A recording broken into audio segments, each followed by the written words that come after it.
Rising star Darshan ನಟನೆಯ Kaatera cinema trailer social ಮೀಡಿಯಾದಲ್ಲಿ ದಾಖಲೆ ಬರೆದಿದೆ. ಲಕ್ಷ ವ್ಯೂಸ್ ಸಾಧಿಸಿ ಸದ್ದು ಮಾಡ್ತಿದೆ. ದರ್ಶನ್ ಆರ್ಭಟ, ಜಬರ್ದಸ್ತ್ ಡೈಲಾಗ್ಸ್, ಆಕ್ಷನ್ ಸನ್ನಿವೇಶಗಳು ನೋಡಿ ಸಿನಿ ರಸಿಕರು ಫಿದಾ ಆಗಿದ್ದಾರೆ. ಇದೀಗ ಚಿತ್ರದ ಡೈಲಾಗ್ ವಿವಾದ ಸೃಷ್ಟಿಸುವ ಸುಳಿವು ಸಿಗುತ್ತಿದೆ. ಈಗಾಗಲೇ ಈ ಬಗ್ಗೆ ವನ್ಯಜೀವಿ ಸಂರಕ್ಷಣಾ ಒಕ್ಕೂಟ ಅಸಮಾಧಾನ ವ್ಯಕ್ತಪಡಿಸಿದೆ. ಹುಬ್ಬಳ್ಳಿಯಲ್ಲಿ ನಡೆದ ಅದ್ದೂರಿ ಕಾರ್ಯಕ್ರಮದಲ್ಲಿ ಕಾಟೇರ ಚಿತ್ರದ ಟ್ರೈಲರ್ ರಿಲೀಸ್ ಆಗಿದೆ. ಮುಖ್ಯಮಂತ್ರಿ ಸಿದ್ದರಾಮಯ್ಯ ಟ್ರೈಲರ್ ಲೋಕಾರ್ಪಣೆ ಮಾಡಿ ಶುಭ ಕೋರಿದ್ರು.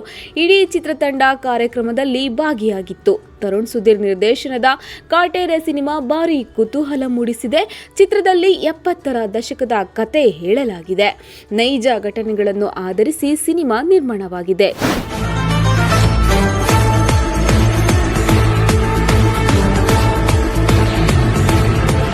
ನಿರ್ದೇಶಕ ತರುಣ್ ಸುಧೀರ್ ಜೊತೆ ಸೇರಿ ಜಡೇಶ್ ಹಂಪಿ ಚಿತ್ರಕಥೆ ಸಿದ್ಧಪಡಿಸಿದ್ದಾರೆ. ಕಾಟೇರ ಸಿನಿಮಾ ಡೈಲಾಗ್ಗಳು ಒಂದಕ್ಕಿಂತ ಒಂದು ಚೆನ್ನಾಗಿದೆ. ಆದರೆ ಟ್ರೈಲರ್ನಲ್ಲಿರುವ ಒಂದು ಡೈಲಾಗ್ ಬಗ್ಗೆ ವನ್ಯಜೀವಿ ಸಂರಕ್ಷಣಾ ಒಕ್ಕೂಟ ಆಕ್ಷೇಪ ವ್ಯಕ್ತಪಡಿಸಿದೆ. ಈ ಕುರಿತು ನಿಕಟಪೂರ್ವ ವನ್ಯಜೀವಿ ಪರಿಪಾಲಕ ಪ್ರಸನ್ನಕುಮಾರ್ ರಾಜ್ಯಪಾಲರಿಗೆ ಹಾಗೂ ಮುಖ್ಯಮಂತ್ರಿಗೆ ಮೇಲ್ ಮೂಲಕ ದೂರು ನೀಡಿರುವುದಾಗಿ ಮಾಹಿತಿ ನೀಡಿದ್ದಾರೆ.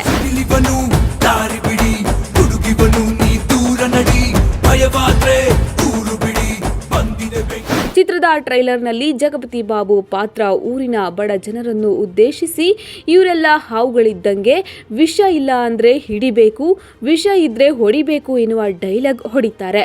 ಇದೇ ಡೈಲಾಗ್ ಬಗ್ಗೆ ಈಗ ಆಕ್ಷೇಪ ವ್ಯಕ್ತವಾಗಿದೆ.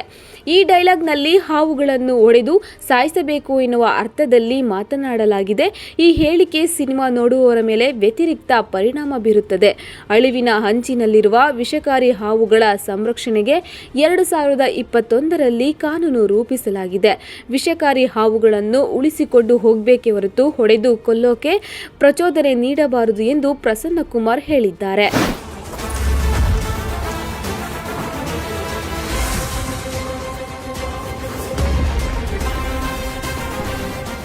ವನ್ಯಜೀವಿಗಳ ಬಗ್ಗೆ ಕಾಟೇರ ಚಿತ್ರದಲ್ಲಿರುವ ಡೈಲಾಗ್ ಅಪಕ್ವವಾಗಿದೆ. ಕೂಡಲೇ ಅದನ್ನು ಕೈಬಿಡಬೇಕು. ಸೆನ್ಸಾರ್ ಮಂಡಳಿಗೆ ಈ ಬಗ್ಗೆ ಅರಿವು ಇರಬೇಕಿತ್ತು. ಚಿತ್ರಕ್ಕೆ ಸೆನ್ಸಾರ್ ಸರ್ಟಿಫಿಕೇಟ್ ನೀಡುವಾಗ ಇದನ್ನೆಲ್ಲ ನೋಡಬೇಕಿತ್ತು. ಇದರಿಂದ ಕೆಟ್ಟ ಸಂದೇಶ ರವಾನೆಯಾಗುತ್ತದೆ. ಇದು ಐಪಿಸಿ ಉಲ್ಲಂಘನೆ ಕೂಡ ಆಗುತ್ತದೆ ಎಂದಿದ್ದಾರೆ. ರಾಕ್ಲೈನ್ ವೆಂಕಟೇಶ್ ಕಾಟೇರ ಚಿತ್ರವನ್ನು ನಿರ್ಮಾಣ ಮಾಡಿದ್ದಾರೆ.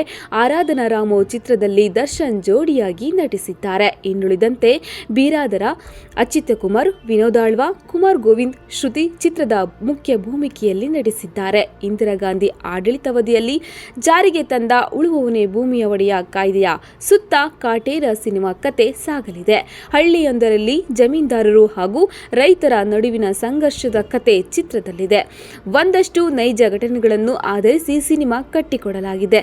ವಿ ಹರಿಕೃಷ್ಣ ಸಂಗೀತ, ಸುಧಾಕರ್ ರಾಜ್ ಛಾಯಾಗ್ರಹಣ ಚಿತ್ರಕ್ಕಿದೆ.